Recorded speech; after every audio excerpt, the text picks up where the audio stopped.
हाँ, तो अब देखो बेटा, अब हम लोग इर्रेगुलर ड्राइंग तो पढ़ चुके हैं कि इर्रेगुलर ड्राइंग क्या होता है, जो एक डिफरेंट इंटरवल ऑफ टाइम पर होता है, मतलब जिसका कोई सीक्वेंस फिक्स नहीं होता है। जब मन करे तब पैसा विड्रॉ कर लो, कोई डेट फिक्स नहीं होता है, कोई सीक्वेंस नहीं होता, तो उसको तो हम लोग बोलते थे इर्रेगुलर ड्राइंग। इसमें लोग दो मेथड ऑलरेडी पढ़ चुके हैं, प्रोडक्ट मेथड और सिंपल मेथड। अब हम बात करेंगे बेटा रेगुलर ड्राइंग क्या होता है। रेगुलर ड्राइंग में देखो दो चीज बहुत इंपॉर्टेंट होता है। It means drying of same amount.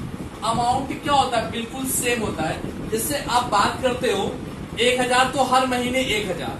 अगर हम क्वार्टरली बात करते तो हर क्वार्टर में 1000। मतलब जो अमाउंट होता है वो बिल्कुल फिक्स्ड होता है, मतलब सेम भी होता है। रेगुलर इंटरवल, बेटा रेगुलर इंटरवल की अगर आप बात करते हैं तो हमारे पास सामने 4 सीक्वेंस आते हैं। तो पहले हम रेगुलर इंटरवल समझे। इंटरवल का मतलब क्या होगा, जैसे आप मंथली बात करते हैं तो आप हर मंथ के बिगिनिंग में पैसा विड्रॉ कर रहे हो, या आप हर मंथ के एंड में पैसा विड्रॉ कर रहे हो, या आप हर मंथ के मिड में पैसा विड्रॉ कर रहे हो। तो सीक्वेंस ही नहीं, हम मंथ भी यूज कर रहे हैं, हर महीने हर मंथ की बिगिनिंग का मतलब क्या, हर मंथ के आप फर्स्ट मतलब जो भी पहली तारीख आएगा उस तारीख को आप पैसा विड्रॉ करते हो, तो सीक्वेंस बना हुआ है। तो उसी तरह क्वार्टरली, अब हर क्वार्टर मतलब क्वार्टर मतलब होता है 3 महीना, आप हर क्वार्टर के बिगिनिंग में पैसा विड्रॉ कर सकते हो, आप हर क्वार्टर के मिडिल में पैसा विड्रॉ कर सकते हो, या आप हर क्वार्टर के एंड में पैसा विड्रॉ कर सकते हो। इसके बाद है 6 मंथली। 6 मंथली मतलब अप टू 6 मंथ। आप 6 महीने तक मतलब जो भी 6 महीना है, अब मान लो अप्रैल मई जून जुलाई अगस्त सितंबर, ये 6 महीना हो गया।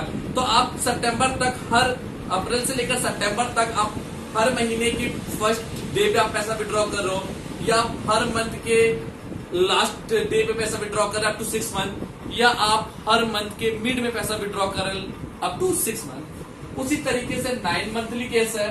आप अप टू 9 मंथ आप बिगिनिंग में पैसा विड्रॉ कर रहे हैं, अप टू 9 मंथ आप मिड में पैसा विड्रॉ कर रहे हैं, अप टू 9 मंथ आप एंड पैसा विड्रॉ कर रहे हैं। मतलब ये सीक्वेंस बना हुआ है, रेगुलर इंटरवल बना हुआ है। यहां पर हम कुछ मंथ मेंशन किए हैं, ये हम ऑलरेडी इसलिए मेंशन कर दिए ताकि आप अभी नए हो तो आप इसको अच्छे से देख लो, कॉपी में लिख लो कि अगर कौन सा सिचुएशन हुआ तो किस सिचुएशन पे कितने मंथ से हम मल्टीप्लाई करेंगे। वैसे आपको हम डिराइव करना भी आगे सिखा देना है, तो पहले कोई डिस्कस कर लेते हैं। अगर आप हर मंथ पैसा विड्रॉ करते हो, हर मंथ मतलब पूरे 12 महीने तक आप पैसा विड्रॉ करते हो, और 12 महीने बिगिनिंग में पैसा विड्रॉ करो, जब बिगिनिंग में पैसा विड्रॉ करोगे तो 6.5 अपॉन 12 मंथ का मल्टीप्लाई करोगे। अगर आप हर मंथ के मिड मतलब 15-16 को पैसा विड्रॉ कर रहे हो, मंथली कैसे हर महीने है तो अप टू 12 मंथ आप पैसा विड्रॉ करोगे, मिड में है तो 6 अपॉन 12 मंथ का मल्टीप्लाई करोगे। इसी तरीके से अगर आप एवरी मंथ मतलब एक साल में 12 महीने होते हैं और आप पूरे साल एंड मतलब हर मंथ के एंड में पैसा विड्रॉ करें, आप हर मंथ के एंड में पैसा विड्रॉ करें, मतलब जैसे अप्रैल का लास्ट हो गया, मई का लास्ट हो गया, जून का लास्ट हुआ, जुलाई का लास्ट हुआ, इस केस में आप 5.5 अपॉन 12 करोगे। इसी तरीके से हम क्वार्टरली का ही बना दिए हैं, 6 मंथली का बना दिए हैं, 9 मंथली का ही बना दिए हैं कि अगर क्वार्टरली के बिगिनिंग करोगे तो 7.5 अपॉन 12, और क्वार्टरली के मिड में करोगे तो 6 अपॉन 12, क्वार्टरली के एंड में करोगे तो 4.5 अपॉन 12। मतलब ये एम का मतलब होता है मंथ। अप टू 6 मंथ का भी हमने बना दिया है, अप टू 9 मंथ। अब ये तो रहा याद करने की बात। आपको याद है तो बहुत अच्छी बात है, नहीं याद होगा तो क्या करोगे, या थोड़ा सा सिचुएशन चेंज कर दिया, थोड़े से केसेस को चेंज कर दिए, उस केस में क्या करोगे। तो बेटा हम ये आपको तो याद करने के पर्पज से दिए हैं, अब हम बारी बारी आप सभी को ये कैसे आता है डिराइव करके सिखा देंगे, ताकि अगर आप एग्जाम में भूल भी जाते हो तो आप डिराइव करके बिल्कुल परफेक्ट पोजीशन तक पहुंच सकते हो।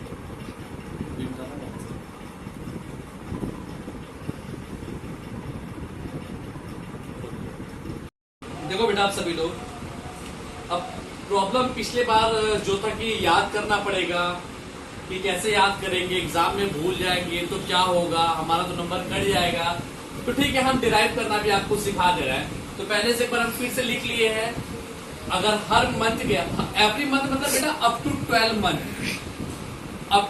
मंथ, आप अगर हर मंथ की बिगिनिंग में करते हो तो 6.5 मंथ मतलब 6.5 महीने का, आप हर महीने मतलब अप टू 12 मंथ पूरे साल अगर आप हर महीने की मिड में पैसा विड्रॉ करते हो तो 6 अपॉन 12 का।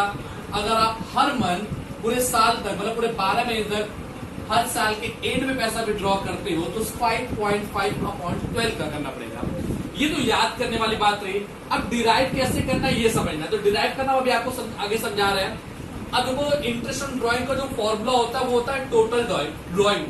बेटा टोटल ड्राइंग का मतलब क्या हुआ, सपोज करो आप हर मंथ 1000 विड्रॉ कर रहे हो और ये एवरी मंथ केस मतलब क्या हुआ, एक साल में कितने महीने होते हैं, 12 महीने। तो टोटल आपने कितना विड्रॉ कर लिया, 12,000 रुपए। तो ये 12,000 रुपए आपका हो गया टोटल ड्राइंग। टोटल ड्राइंग मतलब आपने पूरे उस पीरियड में कितना पैसा विड्रॉ किया। इसके बाद रेट का मतलब रेट ऑफ इंटरेस्ट मान लो 10% दिया है तो 10/100 और इनटू एवरेज पीरियड अपॉन 12। बेटा अपॉन 12 हम इसलिए करते हैं क्योंकि हमारे पूरे एक साल में 12 महीने होते हैं ना, इसलिए हम 12 से डिवाइड करते हैं। सबसे अच्छा इंपॉर्टेंट बात यही है कि एवरेज पीरियड कैसे निकालते। बेटा एवरेज पीरियड का ही मेन रूल है। अगर एवरेज पीरियड निकालना हम सीख लिए तो मतलब ये हमें याद करने की जरूरत नहीं है। तो एवरेज पीरियड निकालने का जो तरीका है, मेथड है, क्या मेथड है, फॉर्मूला मतलब month left after first drawing plus month left after last drawing upon 2। Example में हम समझते बेटा, हम इसी को डिराइव करके देखते हैं। पहले हम बिगिनिंग की बात करते हैं। देखो बेटा लिखा है first day of each month. तो आपको पता है आपका साल फाइनेंशियल ईयर स्टार्ट होता है 1 अप्रैल। अगर आप 1 अप्रैल को पैसा विड्रॉ कर रहे हो तो पहले फॉर्मूले में क्या है, month left after first drawing. आपने पहला ड्राइंग कब कर लिया, आपने अपना पहला ड्राइंग तो 1 अप्रैल को ही कर लिया। इसके बाद कितने मंथ बच रहे हैं, अरे ये ध्यान से देखो ना, जब तुम 1 अप्रैल को विड्रॉ कर लिया तो पूरा अप्रैल तो बच ही रहा है ना। तो अप्रैल हो गया तुम्हारा पहला महीना, अप्रैल मई जून जुलाई, सॉरी अप्रैल मई जून जुलाई अगस्त सितंबर अक्टूबर नवंबर दिसंबर जनवरी फरवरी मार्च, मतलब पूरे कितने महीने बच रहे हैं, पूरे 12 महीने बच रहे हैं। देखो 1 अप्रैल को तो पैसा विड्रॉ कर लिया, अभी भी कितने महीने बच रहे हैं, 11 महीने ये और प्लस पूरा अप्रैल। तो नंबर ऑफ मंथ लेफ्ट हो गया आपका आफ्टर फर्स्ट ड्राइंग 12 महीने plus month left after last drawing. अब जब आप लास्ट विड्रॉ करोगे तो ऑब्वियस सी बात है, आप पैसा कब विड्रॉ कर रहे हो, हर मंथ के बिगिनिंग में। तो आपका लास्ट कब आएगा, मार्च आएगा। जब मार्च के बिगिनिंग में पैसा विड्रॉ कर लिए, अभी में तो पूरा मार्च से बचा ही है। तो ये लिखा है month left after last drawing. आपने लास्ट ड्राइंग कर लिया 1 मार्च को, अभी पूरा 1 महीना बचा है। तो +1 डिवाइडेड बाय 2, तो 12 + 1 डिवाइडेड बाय 2 कितना है, 6.5 हो गया।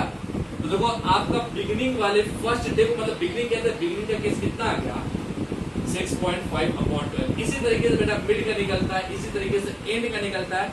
इसी तरीके से ना ही सिर्फ मंथली का, वो आपका क्वार्टरली हो, वो आपका 6 मंथली हो, वो आपका 9 मंथली हो, कोई भी बेटा केस होता है आपको एवरेज पीरियड इसी तरीके से निकालना होता है। Month left after first drawing plus month left after last drawing divided by 2। Okay,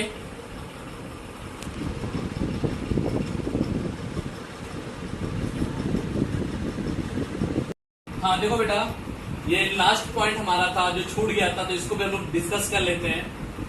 यहाँ पर एक पर्सन है जिसका नाम, एक पार्टनर, इसका नाम है सुरेश, और वो पूरे साल में ये ड्राइंग जो है 10,000 रुपए जो अमाउंट है ये पूरे साल कर दिया। पूरे साल में सुरेश 10,000 विड्रॉ करता है और हमको कैलकुलेट करना है वही बेटा इंटरेस्ट ऑन ड्राइंग।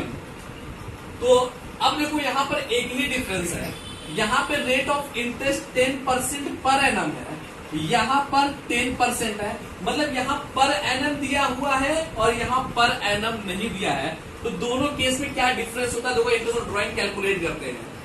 तो फॉर्मूला होता है टोटल ड्राइंग अमाउंट आपका दिया है 10,000 रुपए इंटू रेट आपका है 10%। यहाँ पर वही लिख दिया हमने, यहाँ पर भी interest on drawing amount total drawing है 10,000 रुपए, रेट ऑफ इंटरेस्ट आपका दिया है 10% लिख दिया। बट बस चेंज क्या है, यहाँ पर एनम है, यहाँ पर एनम नहीं है। बेटा पर एनम का मतलब होता है ड्यूरिंग द ईयर। तो जब पर एनम दिया होता है मतलब ड्यूरिंग द ईयर होता है, उस केस में हम 6 मंथ का मल्टीप्लाई करते हैं, मतलब 6/12। यहाँ पर एनम नहीं दिया इसलिए हम 6/12 का मल्टीप्लाई नहीं करेंगे। तो ये देखो, ये जीरो कैंसिल, ये जीरो कैंसिल, 6 का टेबल 1 बार, 6 का टेबल 2 बार, ये 1000 को 2 से डिवाइड करेंगे आ जाएगा 500। यहाँ बात करते हैं ये जीरो कैंसिल, ये जीरो कैंसिल, 1000 बचा, तो यहाँ पर इंटरेस्ट ऑन ड्राइंग आपका आ गया 1000। तो दोनों में डिफरेंस समझ में आ गया, पर एनम और पर एनम नहीं, पर एनम होने का और पर एनम ना यूज होने का क्या डिफरेंस होता है।